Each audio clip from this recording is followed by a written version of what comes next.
Magandang araw again mga kamama! Welcome back to my vlog!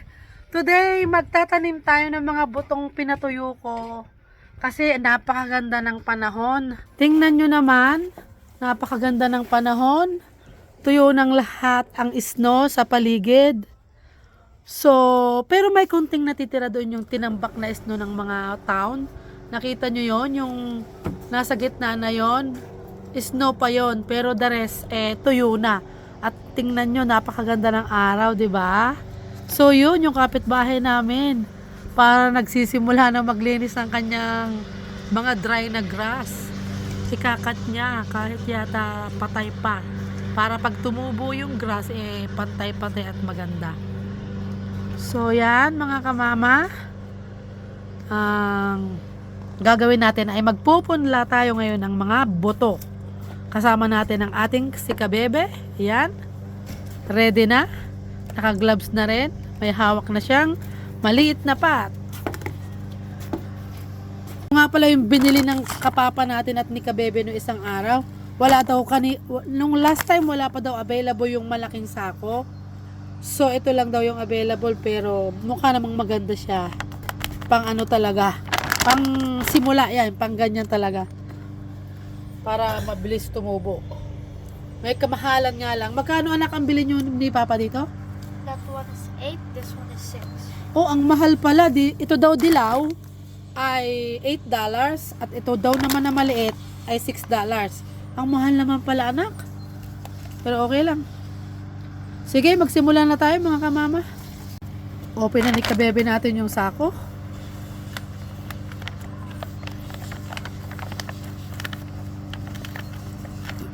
Masyado namang malalaki ang butas ang nabili ng Kabebe, oh. So, kailangan natin ilagay siya sa, yun, yung carrier na yun, anak. Ano, tama? Ang pot na to. So, para ma-carry yung ano niya. Masyadong malalaki ang butas. So, dito natin ipapile. Right, my dear? Yeah. At ito nga pala mga kamama yung aking mga pinatuyo na ito ay ano, buto ng kalubasa, yung tanim natin last year, yung pinakamagulang, ito yung buto niya, itinira ko. So, tingnan natin kung tutubo. At yung mga buto ng kamatis na yan, at saka yung sili, inalis lang din natin sa ating kamatis na ginamit sa pagluluto. Mag-start na tayo. Maglagay na tayo ng anak-anak ng mga ganyan, mga lupa-lupa.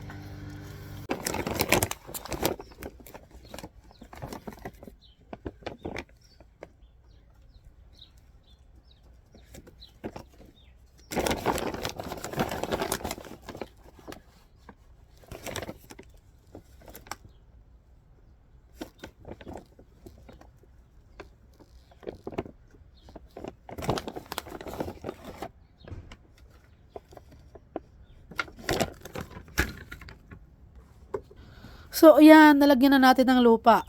Pero, wala pang tanim yan. Kuha tayo ng taniman na iba kulang. Maglalagay pa tayo sa maraming ano. Saan ko pa inilagay yung aking mga punlaan? Ala, wala pala dito. Saan ko inilagay na? Doon yata sa kabila. Nandito pala. Yung aking mga maliliit na pat. Yung punlaan ko talaga. Yun. Saan na ba yun? Ito yung mga punlaan ko mga kamama. Asa pa yung maliliit na? Medyo maliit. Yan. Okay. Ito siya. Nakita ko. Uy. Record ko. So yan. Nakita natin yung ating ginagawang punlaan. Ito yung ating ginagamit taon-taon. Di ko tinatapon. Pero bumili si kapapa natin ng bago. Yung kulay green na maliliit na yan. Mga kamama, ang pinakagusto kong weather dito sa Canada ay yung spring at saka yung summer. Dahil dito sa spring, magsisimula na akong magtanim, magkuy-kuy ng ating garden dyan sa paligid. Meron akong maliit na garden dyan sa gilid. At yun, busy ako pag ganito. May aliwan ako pagkagaling ko sa trabaho. andun ako nakaupo sa garden ko, lagi ako nakatitig. At sa umaga naman, lalo na pag walang pasok, doon ako nakaupo, nag-aalmusal, may dala akong kape at tinapay. Nakaupo lang ako doon sa tabi ng garden ko. Kaya mahal na mahal ko yung garden ko. Kaya masayang masaya ako ngayon kasi spring na at oras na ng taniman.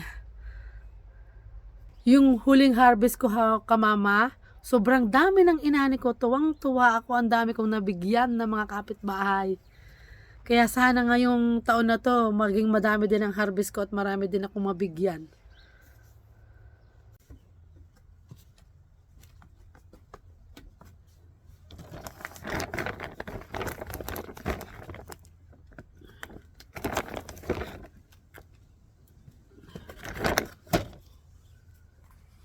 So, ayan mga kamama, lalagyan na natin yan ng buto nating pinatuyo. May lupa na. Dito sa malalaki na to, ilalagay natin ay yung kalubasa. Subukan na nating magpunla ng kalubasa. Yan. Igaganon lang natin.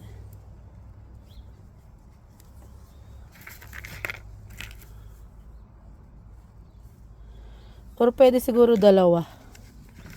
Try natin. Kung may tumubo, good. So, yan. Dalawa nilagay natin. Tapos lalagyan natin ng tubig.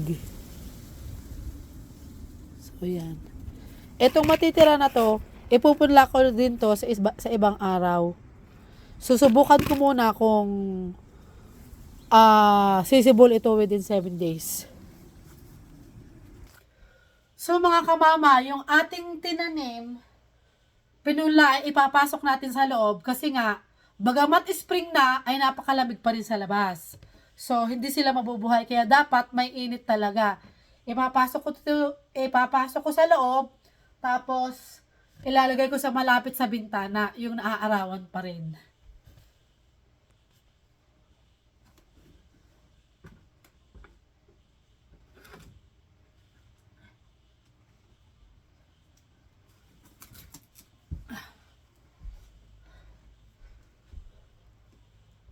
Siguro dito. Ayan. So, bali nagpunla na din tayo ng pepino. Pero yung yung beans ko, idadirect ko na sa garden ko ang pagtatanim. Kasi mabilis tumubo yung mga beans. Ilang araw lang, tumutubo na agad sila ng malalaki. So, itong pepino, mahirap pang buhayin. Kaya ito, nagtanim na.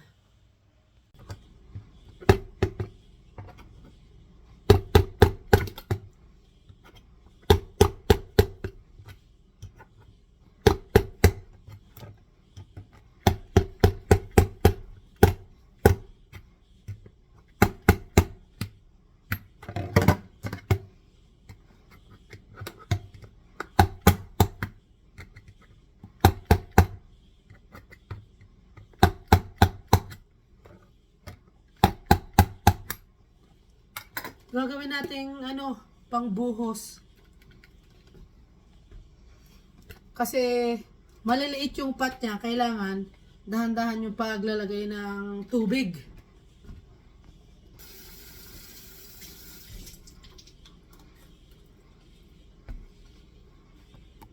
So tubigin na natin isa-isa yung ating ginawa. Yan, nasa labas sa ng bintana, oh. 'Di ba? Kailangan nandyan, lagyan na natin ng tubig. So, yan. Kasi yung lupa na yan, mamoist yan. Kaya matubig-tubig pa yan. Kaya lalagyan lang na muna natin ng tigkakaunti. Para hindi agad malunod.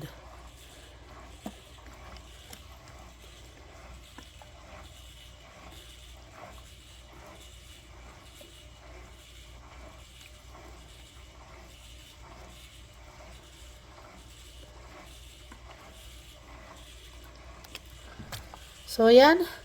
May tubig na yan. Dito naman tayo dun sa kabilang bintana. So, yan. Yung isang yan. Malaki. Oh, 'di ba? Labas din 'yan. Oh, kikita din ng araw 'yan. Masisikatan din siya ng araw. So, maganda diyan. Ito ang pinakamagandang pwesto kasi mas maano, nandito lagi ang araw sa umaga. So, lagi akong dito naglalagay ng mga pinupunla ko. Sumisibol naman lahat. So, yan, tubigan natin isa-isa. Sana naman may tumubo.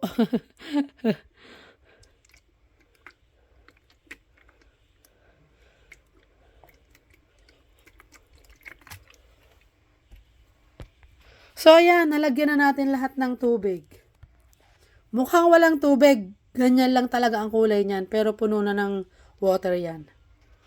So, yan, kumpleto na. Okay, tapos na tayo magtanim, mga kamama. So, sana may sumibol naman sa itinanim ko. Kaya ko dinamihan para yung hindi naman lahat ng boto ay sumisibol. Kaya kung alin lang sa kanila yung medyo strong, yun ang sisibol. Kaya sana marami tayong mapasibol at marami tayong maitanim at maraming maging bunga at marami tayong mabigyan. So, yun lang po mga kamama. Thank you for watching kay Kamama Pa Vlogs. Bye!